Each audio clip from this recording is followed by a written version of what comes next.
Hari ini, kita akan menyelami kesaksian iman Kristen yang menarik dan mengharukan dari abad-abad pertama.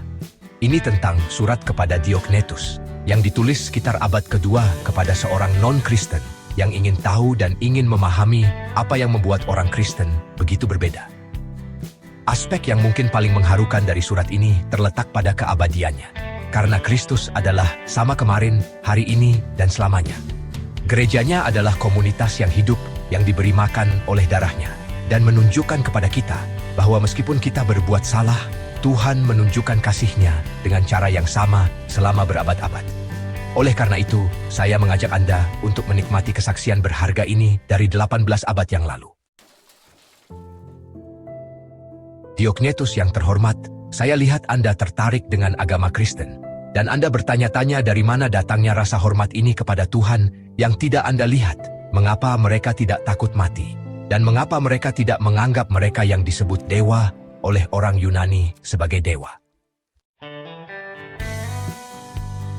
Orang Kristen tidak berbeda dari orang lain dalam hal asal-usul, bahasa, atau adat istiadat mereka.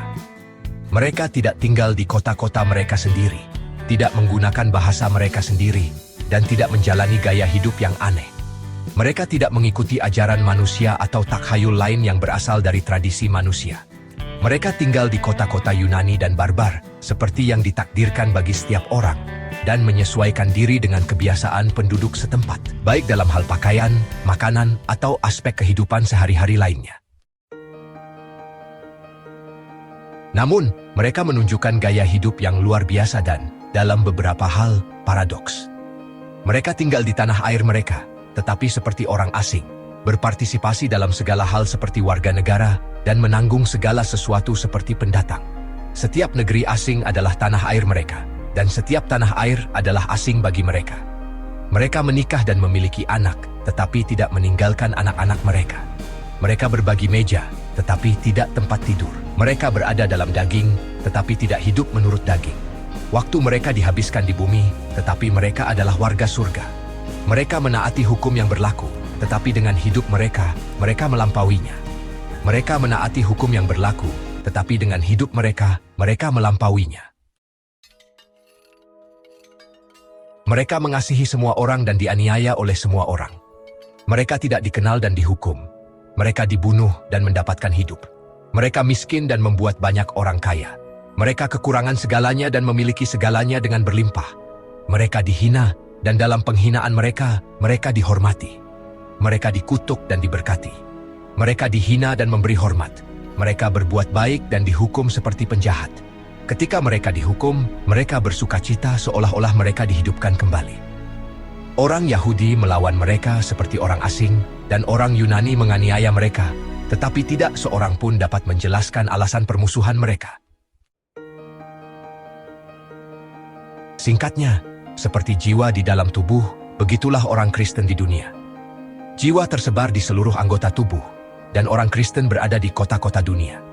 Jiwa tinggal di dalam tubuh, tetapi bukan berasal dari tubuh. Orang Kristen tinggal di dunia, tetapi bukan dari dunia. Jiwa yang tak terlihat disimpan dalam tubuh yang terlihat, dan orang Kristen dikenal dalam sejarah, tetapi kesalehan mereka tetap tak terlihat. Surat kepada Diognetus adalah kesaksian yang menarik dan sangat mengharukan tentang iman Kristen pada masa-masa awalnya. Surat anonim ini, yang ditulis sekitar abad kedua, ditujukan kepada seorang non-Kristen yang ingin tahu, Diognetus, yang mencoba memahami apa yang membedakan orang Kristen dari orang-orang sezamannya. Apa yang membedakan orang Kristen? Menurut surat itu, orang Kristen hidup di dunia, tetapi bukan dari dunia. Mereka tinggal di negara mereka, tetapi seperti orang asing. Mereka berpartisipasi dalam segala hal, tetapi menanggung ketidakadilan dan penganiayaan dengan ketenangan yang mengejutkan. Mereka tidak dikenali dari pakaian atau kebiasaan mereka, tetapi dari perilaku mereka dan kasih tanpa syarat mereka kepada semua orang, bahkan musuh mereka. Inti dari surat ini terletak pada pewahyuan Allah melalui Yesus Kristus. Penulis menekankan bahwa Allah bukan hanya pencipta, tetapi juga Bapa yang pengasih yang mengutus Putra Tunggalnya untuk menebus umat manusia. Tindakan kasih dan pengorbanan ini adalah inti dari iman Kristen dan alasan untuk menghadapi semua kesulitan. Surat ini diakhiri dengan visi harapan. Pewahyuan Kristus mengubah pria dan wanita sepanjang masa. Orang Kristen yang dipimpin oleh kasih ilahi menjalani kehidupan yang kudus, bukan menurut keinginan daging, tetapi menurut kehendak Allah. Ini adalah ajakan untuk hidup yang penuh makna dan transendensi yang bergema selama berabad-abad hingga hari ini. Surat kepada Diognetus bukan hanya dokumen sejarah, ini adalah pembelaan iman yang kuat dan panduan spiritual yang menginspirasi mereka yang membacanya. Di gereja modern seperti saat ini, yang hidup untuk dunia dan bukan untuk Kristus, surat ini adalah seruan bagi jiwa iman itu sendiri. Pesan kasih, harapan, dan penebusannya adalah cahaya yang mendorong kita untuk menemukan esensi sejati kekristenan, yang tidak lain adalah hidup menurut perintah Kristus dan bukan menurut perintah dunia. Hanya dengan demikian, kita akan menjadi Kristus yang lain, Kristus yang lama. Tuhan, biarkan setiap orang yang melihatku, melihatmu. Itulah Lonceng Vende, silakan suka dan bagikan video ini. Sampai jumpa, para pejuang Tuhan.